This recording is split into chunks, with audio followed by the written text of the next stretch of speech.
बिछ गई सियासी विसार,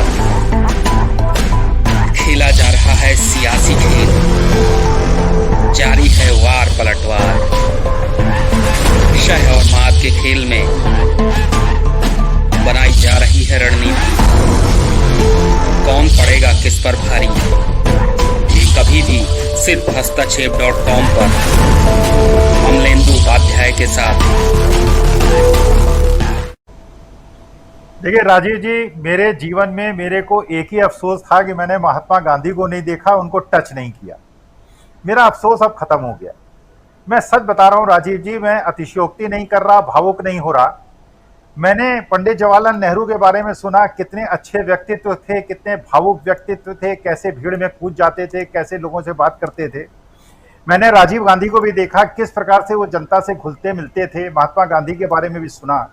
लेकिन राहुल गांधी की ये जो यात्रा जो आपने 5-6 मिनट की दिखाई राजीव जी, वास्तविकता में दिल से कह रहा हूं, मुझे लगता है ये लड़का महात्मा गांधी, राजीव गांधी और पंडित जवाहरलाल नेहरू से भी आगे है। इसे अतिशयोक्ति मत मानिएगा। ट्रक ड्राइवर्स के साथ ट्रक में बैठ के हंसी मजाक करके, उकड़ू बैठ के उनके साथ चलना, अपने परिवार के सदस्य की तरह बात करना और उनको यह आभास ना होने देना कि राहुल गांधी उनके साथ बैठा है। यह उस परिवार का लड़का है जो अरबपति, सोने क्या हीरे की किसी तरह की चीज को अफोर्ड कर सकता था। वो लड़का आज भारत की जनता के साथ किस प्रकार से घुल मिल रहा है, लोगों की आकांक्षाएं और जो आशाएं हैं उनसे मिल रहा है। राजीव जी, वास्तविकता में मैं अपने को बहुत ज्यादा भाग्यशाली मानता हूं कि मैं राहुल गांधी के साथ चला।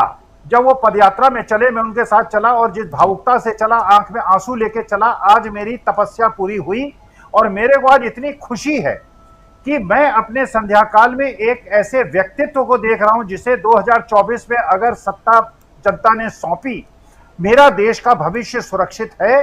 और देखिए, एक नारे राजीव जी हमेशा से हम सुनते आए, देश का नेता कैसा हो, देश का प्रधानमंत्री कैसा हो। वास्तविकता में राजीव जी, दिल से बोल रहा हूं, ये दिमाग से सोच के नहीं बोल रहा हूं, दिल से बोल रहा हूं, व्यक्तित्व कैसा हो, व्यक्ति कैसा हो। वास्तविकता में व्यक्ति राहुल गांधी जैसा हो, एक ऐसा व्यक्तित्व हो। आप देखिए जरा, उसके चेहरे के भाव देखिए। जो लड़कियां उसके साथ चली, जो बुजुर्ग औरतें उसके साथ चली, जो स्विगी और जोमेटो के लोग उसके साथ चले, ट्रक ड्राइवर्स उसके साथ चले, मंदिरों के अंदर, स्वर्ण मंदिर के अंदर। एक और आभास आप देखिए राजीव जी, परमेश्वर एक इंगित कर रहा है, एक संकेत दे रहा है प्रकृति के माध्यम से। जिस दिन इन्होंने नए संसद का उद्घाटन किया और उसमें नारी का और वहां ब्राह्मण, अर्ध नग्न ब्राह्मण, तो बुरा मत मानिएगा, कोई इसे मुझे ट्रोल ना करे, जिस प्रकार से न्यूडिटी के माध्यम से संसद के अंदर घूमे और जिस प्रकार से लड़के लड़कियों को पार्कों में पीटा जाता है कपड़ों के बारे में और आपस में बैठने में, मुझे अफसोस हुआ इस देश को मनुवाद की तरफ धकेला जा रहा है। और वास्तविकता में ये भगवान, अभी तक तो बजरंग बली ने कर्नाटका में इनको एक प्रकार का संकेत दिया था कि बजरंग बली खुश नहीं है, भगवान श्री राम खुश नहीं है। उज्जैन के अंदर जो हुआ है राजीव जी, महादेव ने भी इनको संकेत दे दिया है, वो भी नाखुश हैं। जिस दिन इन्होंने संसद का उद्घाटन किया है और मनुवाद को स्थापित करने की नींव रखी है, महादेव ने ये अंधड़ लाके और अपने को गिरा के ये कह दिया है कि मैं तुमसे खुश नहीं हूं।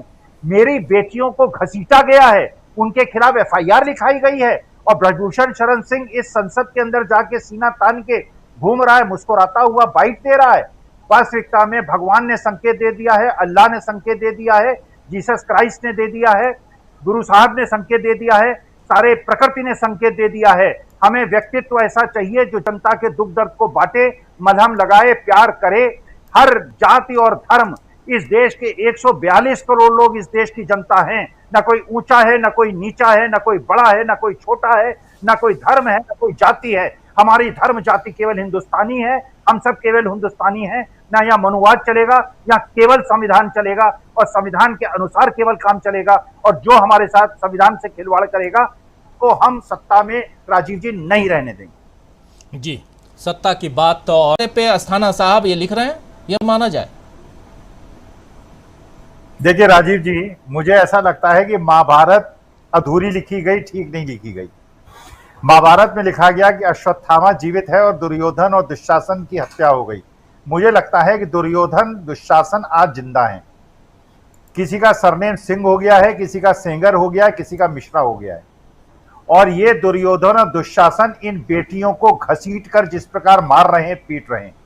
आपने राजीव जी एक कविता सुनी होगी सूर्यकांत त्रिपाठी निराला जी की, चल रहा लकुटिया टेक, मुट्ठी भर दाने को भूख मिटाने को, पेट बीट मिलकर हैं एक, चल रहा लुकटिया टेक। याद है कविता आपको? राहुल गांधी जिनसे मिल रहे हैं उनकी वो स्थिति है, उनकी पेट और पीठ मिले हुए हैं। एक मुट्ठी दाने के लिए 10,000 12,000 रुपए के लिए वो 24 घंटे काम कर रहे हैं। कहना नहीं चाहिए राजीव जी। कल जो संसद भवन में जिन अर्धनग्न लोगों को आपने देखा, किसी के पेट में तोंद से कम थी क्या? एक भी आदमी ऐसा था जिसकी तोंद ना हो? देखिए, एक व्यक्ति घूम रहा है उन तोंदू लोगों के साथ, अर्धनग्न लोगों के साथ, बाबाओं के साथ 21वीं शताब्दी में, और एक दूसरा नेता है जो घूम रहा है उन लोगों के लिए जो अपने बच्चों को पालने के लिए, अपने बच्चों को पढ़ाने के लिए संघर्ष कर रहे हैं। 10-12 हजार रुपए तनख्वाह के लिए 24 घंटे काम कर रहे हैं राजीव जी। तो वास्तविकता में ये अब जो संघर्ष है, ये वर्ग संघर्ष हो रहा है। एक तरफ वो खाते पीते लोग, वो पैसे वाले लोग, वो पूंजीपति लोग जिनके पास फिल्दी रिच है, जो जिनका पैसा रखने की जगह नहीं है, और हम जैसे लोग जो अपने जीवन यापन करने के लिए, अपने बच्चों को आगे बढ़ाने के लिए, अपने शिष्यों के लिए व्यतीत हैं। हम लोग एक तरफ हैं और वो पूंजीपति और फिल्दी रोच एक तरफ हैं। क्या दृश्य आपने संसद के अंदर दिखाया राजीव जी। तो सूर्यकांत त्रिपाठी निराला ने जो कहा था, वास्तविकता में ये लोग हैं जो जोमेटो और स्विगी में काम कर रहे हैं 15-20 हजार रुपए नौकरी के लिए। उस बच्चे की मुझे याद आ रही है जो राहुल गांधी से कह रहा है क्योंकि माता पिता बच्चों को पालना है, 50,000 की नौकरी करता था, 20,000 नौकरी के लिए मोटरसाइकिल में घूमता हूं। ये वो मजबूर लोग हैं। राहुल गांधी उनको मलहम लगा रहे हैं। मुझे नहीं चाहिए कोई प्राइम मिनिस्टर, मुझे ऐसा नेता चाहिए, ऐसा प्यार करने वाला आदमी चाहिए जो आदमी हो, जो इंसान हो। मुझे ड्रेस बदलने वाला और बड़े बड़े 15-20 हजार रुपए के अपने ड्रेसर को रख के अपने बाल काढ़ने वाला और 5 ड्रेस बदलने वाला और 10-10 लाख के सूट पहनने वाला और ये बड़े बड़े राजदंड लेके चलने वाला, मुझे वो आदमी चाहिए कि जब गरीब आदमी पुकारे, जो दबला कुचला पुकारे, उनके साथ जाके बैठ जाए, उनके साथ खाना खाए और उनके दर्द को सूखे। मुझे नेता नहीं चाहिए, मुझे आदमी चाहिए, व्यक्तित्व चाहिए और एक इंसान चाहिए जो इंसान के साथ प्यार और मोहब्बत से बात कर सके राजीव जी। जी बिल्कुल, इंसान को इंसान समझे वैसा इंसान चाहिए। लेकिन इंसान को वो बहुत शानदार कविता, वो हम लोगों ने भी 9वीं या 10वीं में उस कविता को, निराला साहब की उस कविता को, भिक्षुक कविता का नाम है।